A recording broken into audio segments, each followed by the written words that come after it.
My name is Yulia Sion. I'm a researcher and industry expert in haptics and wearable tech. And today I will be hosting the episode, and we'll talk about the future of VR training, force feedback, and haptic gloves. My guest today is Gijs Den Butter, a co-founder of SenseGlove. His company is on the mission to create not less than Ready Player One future.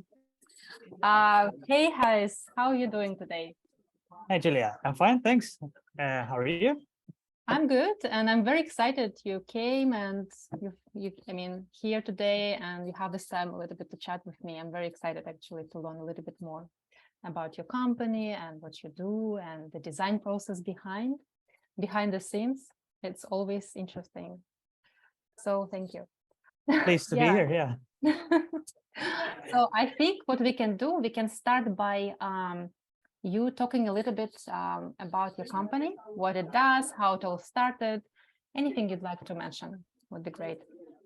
Yeah, no, so as you already mentioned in the introduction, I'm one of the co-founders of a company called SenseGlove, and we make wearable haptic feedback devices, and especially for immersive environments, immersive 3D environments, so like VR, AR, but also lately more into our tele-robotics, so controlling robots from a distance. And it is always our goal to make haptics wearable and user-friendly. So haptics already kind of exists as a technology like digital touch since the 80s, and especially in force feedback areas, have always been very bulky and heavy devices where you need to be kind of a control system engineer to develop for those devices in a sense. And with the upcoming wave of like VR, virtual reality in 2016, 2017, we really wanted to have something that is easy to use, implementable for just any game developer in a sense. To us, we wanted to create a wearable that has the most fidelity haptics inside there, but was still easy to use and below 300 grams in as such. That's what we achieved with Nova, or SenseGlove Nova, when we launched that product in 2019. Prior to that, we had another product which was more tech-oriented and was more coming from the actual research, what we were doing at that time at the Delft University of Technology, but was related to rehabilitation robotics. But that was also already meant for the same purpose of being a wearable in virtual reality with force and vibrotactile feedback. So it's actually started with like a school project initially. Am I correct? I'm just yes. No, that's true. Yes, it's inspirational for many students. I mean, just to hear. Yeah, no, so definitely. So I graduated in 2015 at the Delft University of Technology based on a technology patent that my other co-founder Johannes had previously developed in his graduation thesis, and his idea was to build a wearable glove that could help patients that suffered from a stroke to regain motion due to repetitive movements, because currently I have a physical therapist that does a lot of repetitive stretching of a hand, for instance, when someone is impaired due to a stroke. And the idea was that we could have a robot that took over that particular job. Well, obviously that whole idea was nice, interesting, and very it was an interesting idea, but if you look at the concept itself and if you look at the business model behind it, it's not something that will fly. So therefore, it was kind of my assignment from my design perspective. Okay, how can we take that technology and how can we build that into something that is useful for the current market? And then the whole virtual reality wave came up, like Oculus was bought by Facebook in 2016, right. And so it was just a really good timing also. Yeah, it was quite a good timing. And personally, I was myself always involved in more human-computer interactions. So how can we interact with computers? And I was doing things like app design and user interface designs and such.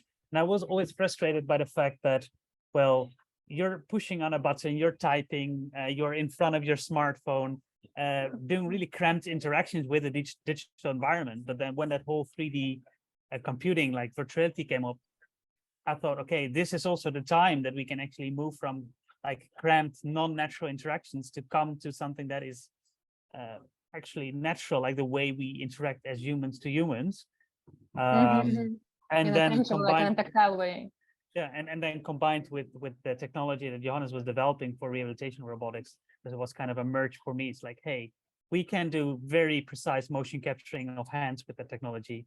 We can invert like the motors and say, okay, we don't use it as something that exerts power to the human, but as the human exerts power to a digital environment, we can we can let you feel, in a sense, force feedback. And the robot Johannes created was already quite wearable. So yeah, that kind of was a logical step for us to build that first product in a way that we had a wearable. It's a really cool example. I mean, as I said, it could be very inspirational for many students, you know, who do like all this thesis works, and, you know, sometimes they don't think their projects could be applicable in life later, but here you are, you have like an amazing example. Thanks for sharing. But in addition to kind of being industry in a way oriented, right, you are still contributing a lot to kind of science also, which is also amazing. As I know, you co-authored a book, right? And it's called XR Haptics Implementation and Design Guidelines. And in the description of this book, I found that this book aims to provide a global taxonomy of the so-called haptics interaction problem in extended reality. So as a researcher in haptics, for me, it was like a wow moment, because, you know, when it comes to haptics, it's never easy to find this, you know, generalizations or like global rules. I mean, first of all, even though it's not that new field, but still it's newer than visual interfaces, right? And plus sensitivity for the body parts, it's so different, right? There are so many nuances that it's so hard to get to this global rules. But I'm so excited to see this book, and I'm gonna read it. Actually, I already bought it. I'm not advertising, but I am excited to read it. And I have a question about that, actually. So if you don't mind, could you tell me where in the design space it is more challenging to have these global haptics rules when it comes to, you know, haptic interactions? And then can you elaborate a bit more on this specific thing that you mentioned, haptic interaction problem, what this problem is? Yeah, for sure. Yeah, to first start, maybe the reasoning why we've written the book. That was more of a bunch of like people from industry. So it's me, it's Eric Vasoli from Interhaptics, it was Chris Ulrich, who was from the CTO of Immersion, and it is written by Rafael Pesky, who is the CTO of Tronica. And we found that, yeah, we all had the mission to bring haptics to like an industry practical use case, and especially in XR or in virtual reality. But yeah, if there's no one that can program haptics in a way, then yeah, it doesn't make sense for our products to be there. So yeah, there was just a lack of knowledge of, especially for like innovation managers or VR programmers, or how to implement haptics. And we wanted to make kind of a guideline, like a really practical guideline. So if I open the book, what can I do this day? What can I do tomorrow? What can I do the day after, in order to get around the question from, hey, I have a virtual reality environment, now I want haptics in it, but how do I get meaningful haptics in it? So that was really the purpose of the book. And yeah, it turned out that yeah, there was some form of taxonomy needed in order to educate people on in really easy ways of what type of haptics are there. So if I have this question, I want haptics, I want touch in my digital environment, where do I go? And yeah, do I want only vibrotactile feedback? Is that sufficient enough for me? Or do I want a combination of vibrotactile and force? So yeah, you need to explain also then, yeah, what is vibrotactile feedback? What does it mean for you? Exactly, so exactly. That's the reason why we kind of came, yeah, we needed to build some taxonomy in there. So that's the reason why the book is divided in two parts. So the first part is really like educating people on what is haptics. And the second part is, okay, now I know what haptics is, or like a very basic format of it. How do I implement it? So that's the reason why there is, yeah, where we needed the taxonomy in the first place. It's for the practitioners, right? In that sense, right? Which is great, because when it comes to haptics, the practical part is mostly lacking a lot. Like, where do you start, right? Where do you start? Definitely, it's really to make something, well, really guidelines. So I want a haptics project. Where do I start? And especially in XR, and also what are the steps that I can take? Both and as it's an so much also context related, right? Like you just mentioned, it's specifically for XR kind of applications, right? Do you also specify like applications within XR? Yeah, we do also specify applications there, and that also directly becomes the haptics problem, because haptics in itself isn't something that contains only digital touch. It's so much contextual information that defines which type of haptics is suited for a particular interaction. Yeah. How do you attach the meaning to it, right? Also. Yeah. You cannot only get haptics as a contained development product. You need to have all that information from visual, from audio, from interaction in a sense. So that is directly what we call the haptics problem. That it's not you cannot design haptics without the contextual information. So it's always a multimodal problem that you're looking at. Are you planning on contributing more in terms of like writing about haptics in the future, about maybe other contexts, or it's... As I said, I'm not a scientist. I'm someone from the industry who wants that our products, but also haptic products in general, are easy to implement. So everything that I know more of than anybody else, I would like to contribute and write down. But it's not that I have that is a goal on its own. The goal is to foster the haptics ecosystem. And if writing or contributing to science is a part of that, then that's what I will do. Wonderful. Thank you for answering this. It was very interesting for me. All right. So, and my other question is more related to the type of haptic feedback you use in your product. So, and I noticed that you're mostly focused on force feedback and to less extent the vibrotactile feedback, right? Can you please talk about the interactions or cases where each of these types fit the most and why? Yeah, so it's not that we're per se focused on one type of feedback at SenseGlove. What we want is what I explained earlier. We want to create the highest fidelity of feedback in something that is wearable and easy to use. So, and at the moment, that is mostly force feedback, vibrotactile feedback, and obviously motion capturing. But we're also doing research on contact-based feedback, so like skinnination or skin stretch, and also to temperature feedback. But that's more on the research phase. We haven't found a way to build that into something that like every VR programmer can program for, and that an average person can use within 10 seconds. So that's kind of the hard design rules that we have in designing new products. But definitely, I think the beauty lies in the combination of haptics. So with only force feedback, there are nice cases to do so, and especially like when it's more arm-based force feedback for controlling robots from a distance or in teleoperation. But when it comes down to more richer interactions that you would like to have in XR environments, it's always the combination.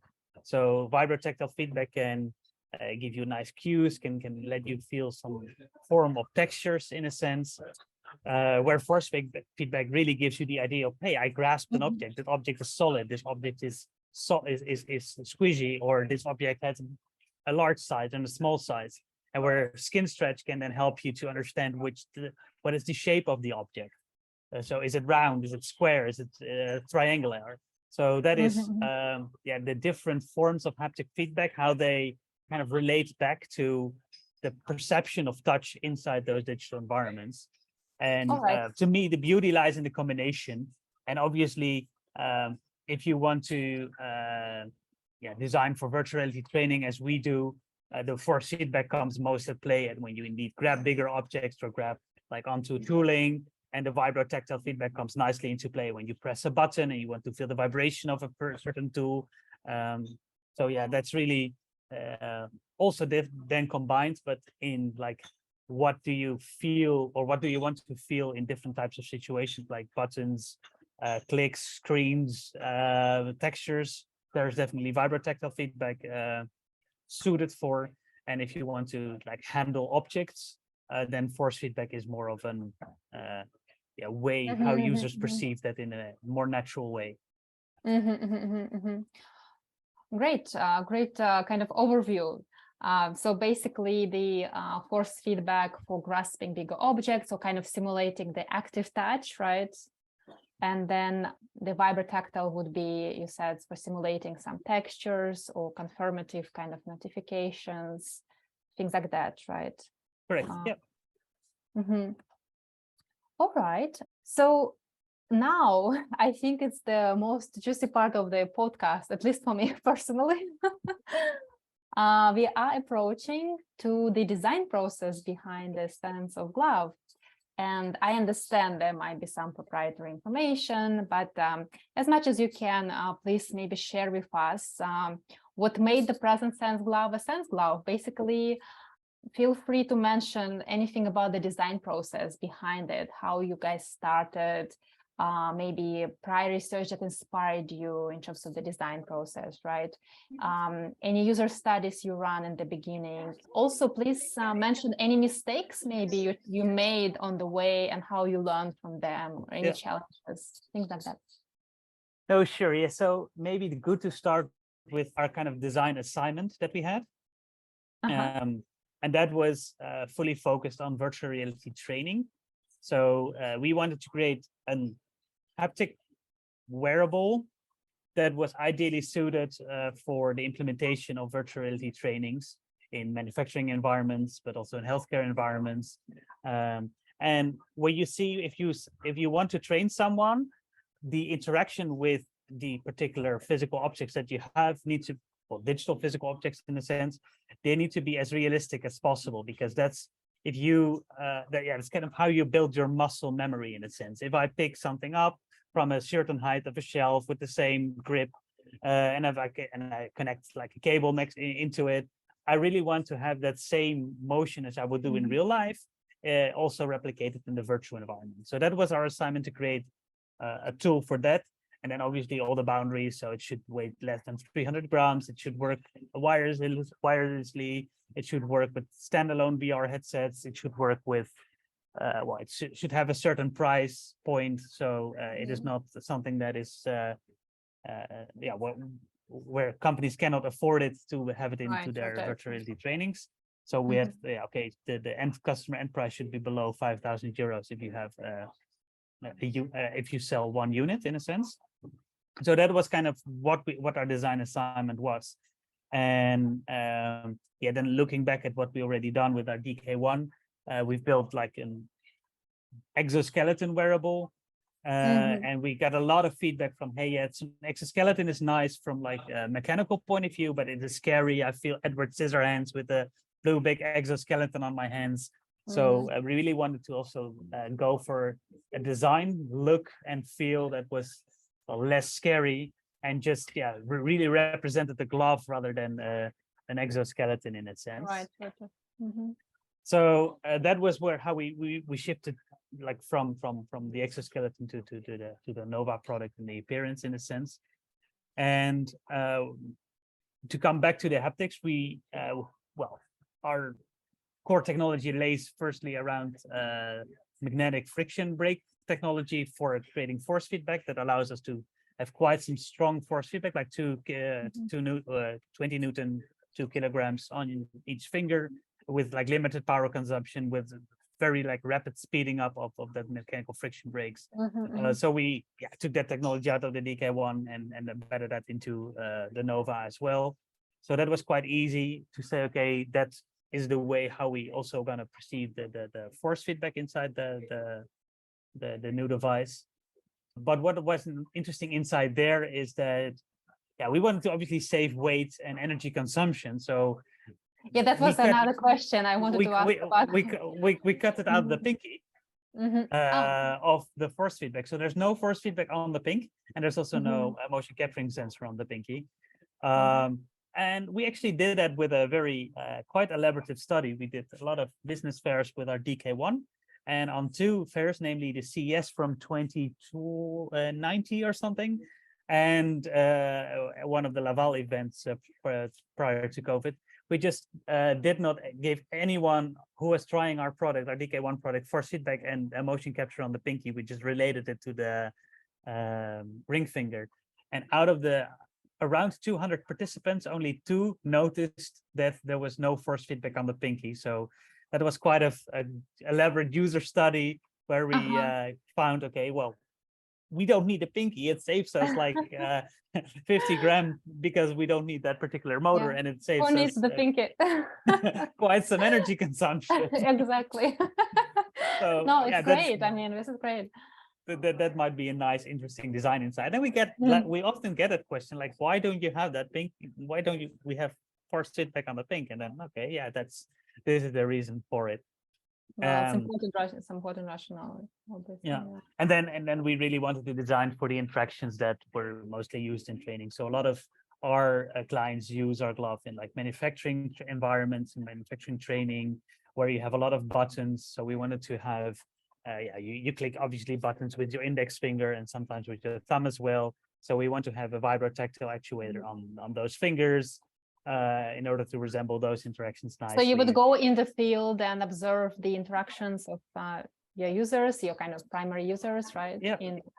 And then we kind of mapped over 100 different type of interactions that were important to our clients, and we kind of assembled the haptic feedback ranges of what we actually wanted to have, and also, a lot of power tools were used, and also a lot of, second order haptics were used. So where you would have a tool inside your hand and like hammer on something. So that's also the reason why we chose in the palm of the hand, or like at the back of the hand, a very low or wideband actuator that had a very low frequency range in order to resemble things like drills that you have inside your hand that kind of vibrate at a around 60 hertz vibration rate. And also when you have impact stimulation, you want to have like a high force of vibration resembling, hey, I'm really hitting into something. Okay, this is already my next other question actually also, but let's then combine it actually.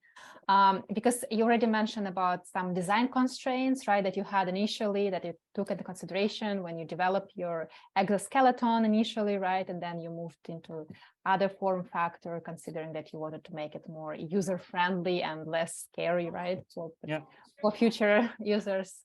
Also cost was of course a consideration.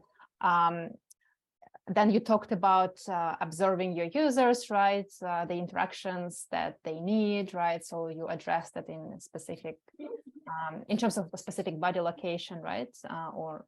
Fingers location in that sense of palm. But what about the design? Let's then go deeper into design of the actual vibrotactile patterns and force feedback patterns. Did you use any libraries, or did you do some patterns from scratch, or how did you approach that? And then you can also talk about the frequencies that you already mentioned, actually. Yeah, so we want to leave things as open as possible for our designers, for the creators of the VR applications. So it's not that we use on-chip libraries. We will, that's something, a design choice that we won't make, because we just want someone else. We want people to create their own waveforms for haptic feedback in a sense. And obviously you can have pre-programmed effects inside our scenes, and we have like inside our Unity SDKs and a lot of pre-programmed effects, but we really want the flexibility to either work with pre-programmed or build your own waveforms for haptic feedback. And for force feedback, it's quite easy because we have a passive force feedback system. So we're not actively pulling at your fingers, but we only stop your fingers from moving. And there's just a variable force that you can steer with the PWM signal, like from 0 to 100, and that corresponds with the amount of current that flows into the brakes. And the more current that flows into the brakes, the fiercer the force gets, the fiercer the friction gets. And was it like a specific decision that you are not putting like pressure instead of pulling? It is a safety decision as well, of course, because if you just program things that are not exerting external force on your body, it's inherently more safe. And if you combine that with vibrotactile feedback, you can get quite nice effects out of it. And so therefore, also, if you like passive force feedback on its own, I won't say that is something that is very compelling as a technology. But when you combine it with vibrotactile feedback and the visual information from virtual reality, you get quite rich, depth, density experiences. And we did user studies, and with like 20 Newton force that we can apply, people can distinguish around 10 different types of stiffnesses of the system. So yeah, really cool stuff. Really cool stuff. I mean, it's impressive. Going back to frequencies, sorry, I'm stuck on frequencies. So because that's very interesting for me personally as well. So you mentioned that your voice coil actuators that you use, they have a sensitivity range of 45 to 250 hertz.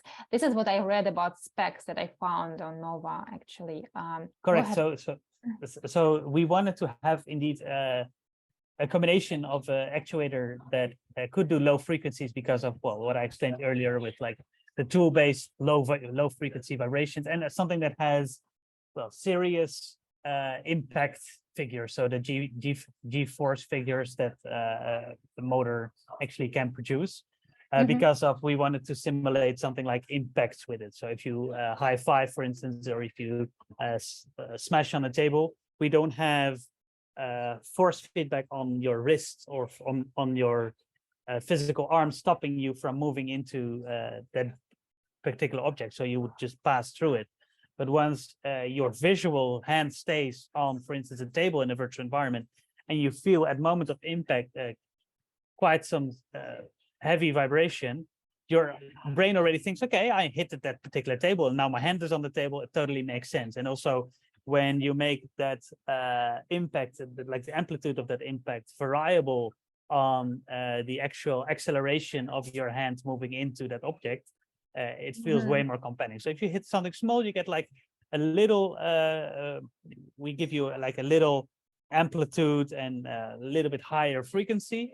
But when you really hammer into something, you get a very low frequency texture in a sense, and also with a really high amplitude. So that's the reason why we wanted to both vary in frequency and amplitude and have that lower range of frequency in the motors.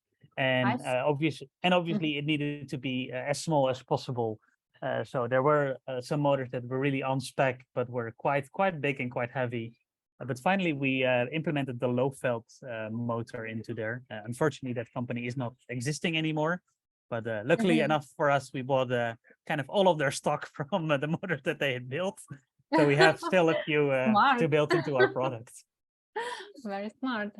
All right. Well, thank you for all these details, actually. Actually, I was wondering, are you planning on kind of exploring other form factors in addition to the glove? Yes, but all hand-based. So all hand-based. We really focus, because the hands are the most interesting interaction part of your body in a sense.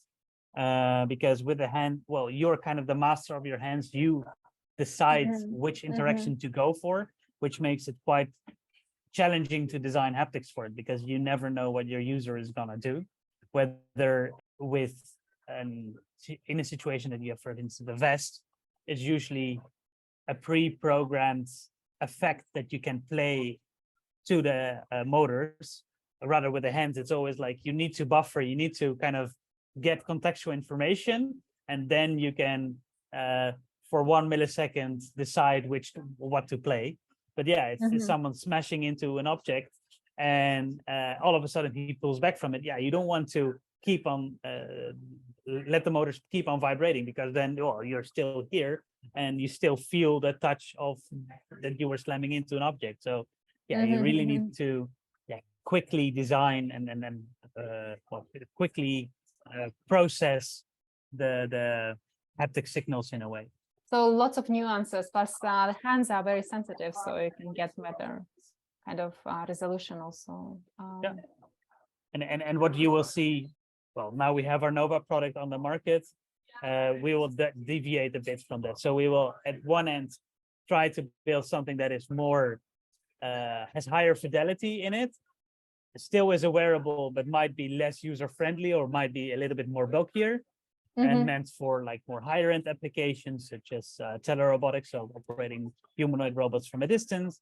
And yeah, maybe in the future also some lower side. So for instance, maybe we even don't have force feedback in there, but it's more in a form factor of a bracelet, or it's more in a form factor of even a slicker glove or whatsoever.